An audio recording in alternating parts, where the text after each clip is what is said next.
Valentina!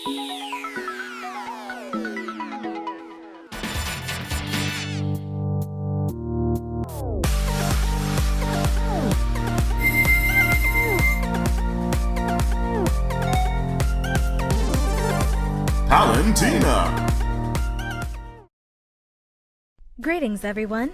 My name is Palutena, goddess of light and ruler of Angel Land. But today, I'm going to be bringing you a video game review. In 1986, Nintendo released the game Metroid, a game that would become one of the NES's most popular titles. The setting is that a bounty hunter named Samus Aran is exploring a dark enclosed area fighting aliens. A little lost?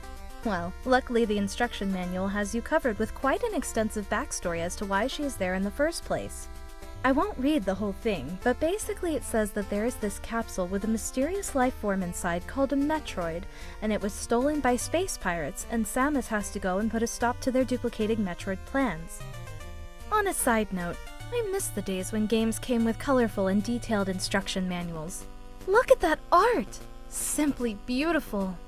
When you start the game, you might feel like you're not prepared for the challenges that lie ahead. I mean, look at this weapon you're given. Kinda sad, huh? But one of the key points of this game is exploration.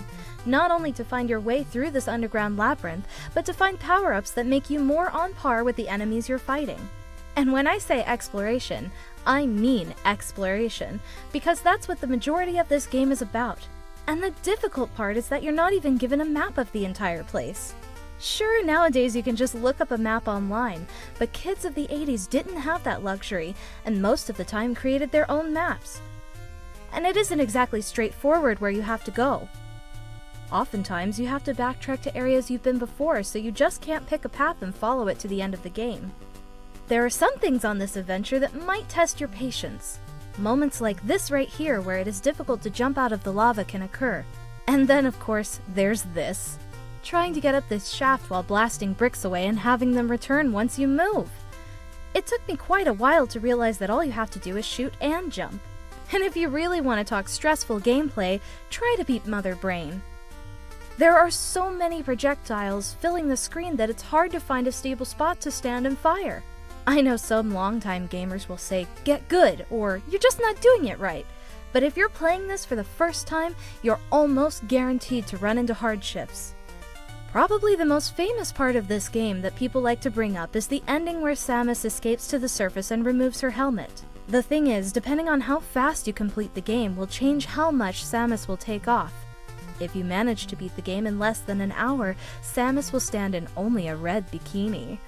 Ever since the 80s, there were rumors floating around that if you could beat the game even faster, you would see her wearing completely nothing. Because of course a rumor like that would get started.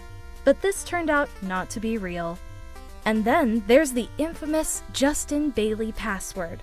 By entering the name Justin Bailey into the password option, you can play as Samus without her power suit. I wonder where this Justin Bailey is today. Alright, hey listen, look, if you guys need anything, call down to the bell desk, ask for Justin Bailey, that's me, and get you guys everything. Not really sure why her hair is green though. Still, good taste. It's time for Fantastic Fun Facts! The name Metroid comes from the combination of two different words, Metro and Android. Metro because the game takes place underground, and Android because of Samus's robot-like appearance. However, this wasn't the game's original name.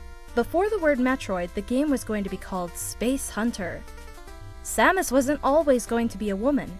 At first, the character was going to be male, but one of the game's creators thought it would be cool if it was revealed at the end of the game that you had been playing a woman the entire time. To hide this secret, even the instruction manual referred to Samus as a him. The Morph Ball was a result of the programmers not being able to create a crawling animation for Samus. So instead, when she needed to get through a small space, they transformed her into a ball. Resourceful. One more!